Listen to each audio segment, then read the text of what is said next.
Talmud merupakan kitab suci kelompok Zionis Yahudi di seluruh dunia. Seluruh tindak tanduk Zionis Israel mengacu pada ayat-ayat Talmudisme. Bahkan Texe Mars, investigator independen Amerika yang telah menelusuri garis darah dinasti Bush selama 6 tahun, menemukan bukti bahwa keluarga besar Bush termasuk Presiden Amerika Serikat George Walker Bush merupakan sebuah keluarga yang sangat rajin mendaras dan mempelajari Talmud.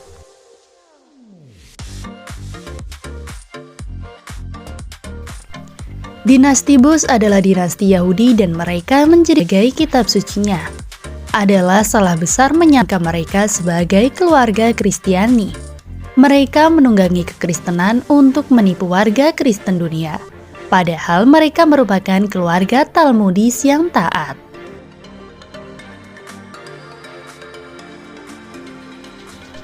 Kitab Talmud adalah kitab suci yang terpenting bagi kaum Yahudi, bahkan lebih penting daripada kitab Taurat.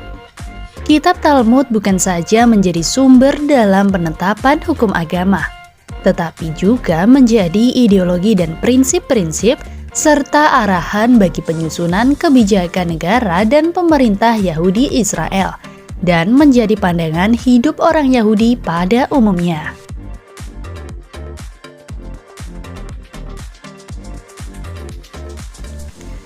Itu pula sebabnya mengapa negara Yahudi Israel disebut sebagai negara yang rasis, chauvinistik, teokratik, konservatif, dan yang sangat dogmatik.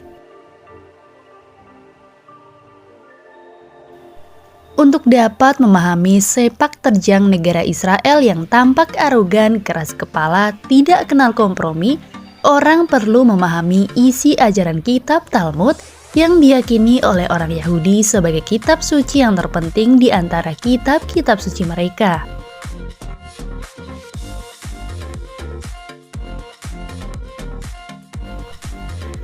Keimanan orang Yahudi terhadap kitab Talmud mengatasi bahkan kitab Perjanjian Lama yang juga dikenal dengan nama Taurat.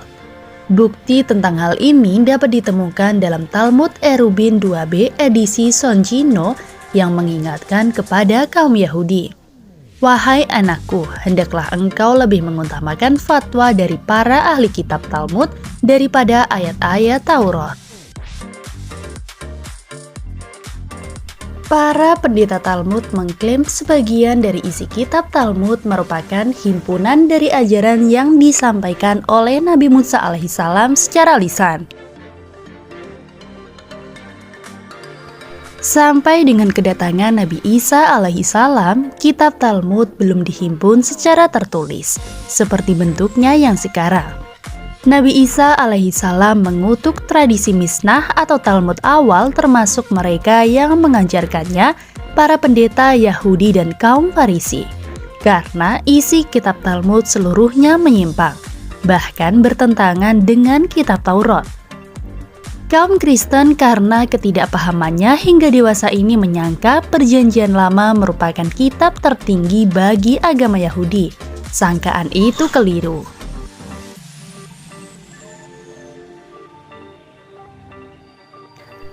Para pendeta Farisi mengajarkan doktrin dan fatwa yang berasal dari para rabi atau pendeta lebih tinggi kedudukannya daripada wahyu yang datang dari Tuhan.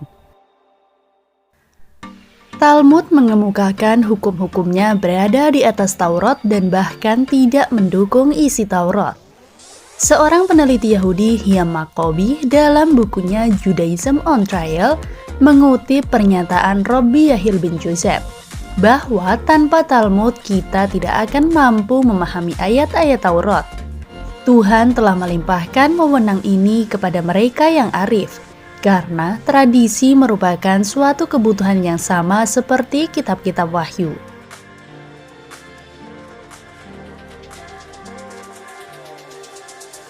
Para arif itu membuat tafsiran mereka, dan mereka yang tidak pernah mempelajari Talmud tidak akan mungkin mampu memahami Taurat.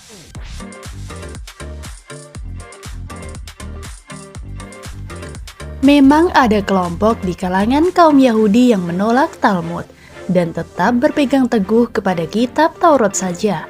Perjanjian Lama yang sekarang mereka ini disebut golongan Qaryah, kelompok yang sepanjang sejarahnya paling dibenci dan menjadi korban dizolimi oleh para pendeta Yahudi Ortodoks. Kepada tradisi Mishnah itu, para pendeta Yahudi menambah sebuah kitab lagi yang mereka sebut Gemarah atau kitab tafsir para pendeta. Tradisi Mishnah yang kemudian dibukukan bersama dengan Gemarah disebut Talmud. Ada dua buah versi kitab Talmud, yaitu Talmud Yerusalem dan Talmud Babilonia. Talmud Babilonia dipandang sebagai kitab yang paling otoritatif.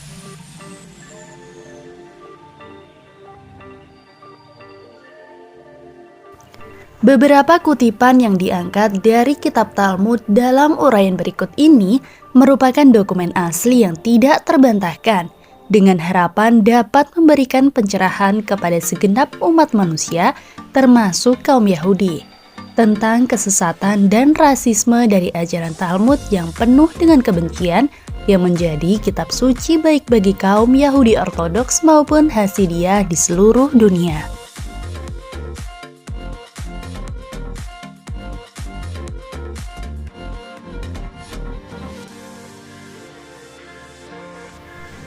Pelaksanaan ajaran Talmud tentang keunggulan kaum Yahudi yang didasarkan pada ajaran kebencian itu telah menyebabkan penderitaan yang tak terperikan terhadap orang lain sepanjang sejarah umat manusia sampai dengan saat ini, khususnya di tanah Palestina.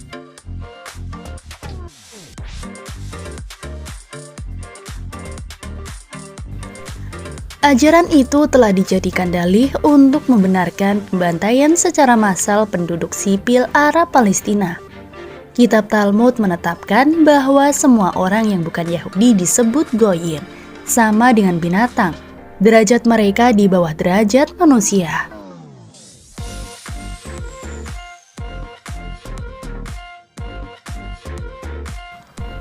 Ras Yahudi adalah umat pilihan, satu-satunya ras yang mengklaim diri sebagai keturunan langsung dari Nabi Adam alaihissalam. Marilah kita periksa beberapa ajaran Talmud.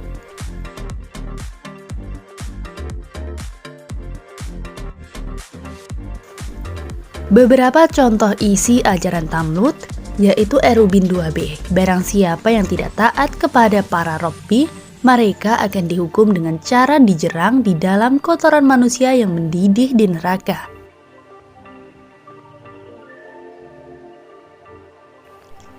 Mot Katan 17a, bila mana seorang Yahudi tergoda untuk melakukan sesuatu kejahatan, maka hendaklah ia pergi ke suatu kota di mana ia tidak dikenal orang dan lakukanlah kejahatan itu di sana.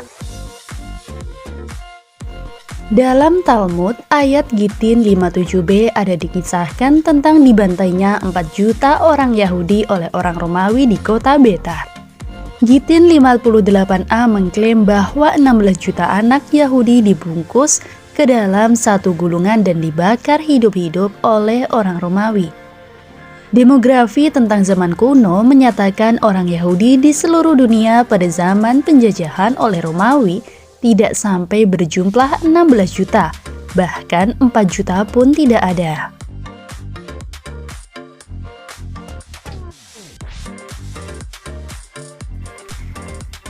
Pengakuan Talmud, Abu Dazarah 70a, seorang Robbi ditanya, apakah anggur yang dicuri di Bumbedita boleh diminum atau anggur itu sudah dianggap najis?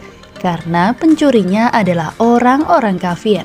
Seorang bukan Yahudi bila menyentuh guci anggur, maka anggur itu dianggap sudah najis. Nah, baik teman-teman, itulah tadi video dari kitab Talmud ayat-ayat setan. Sampai jumpa di video berikutnya.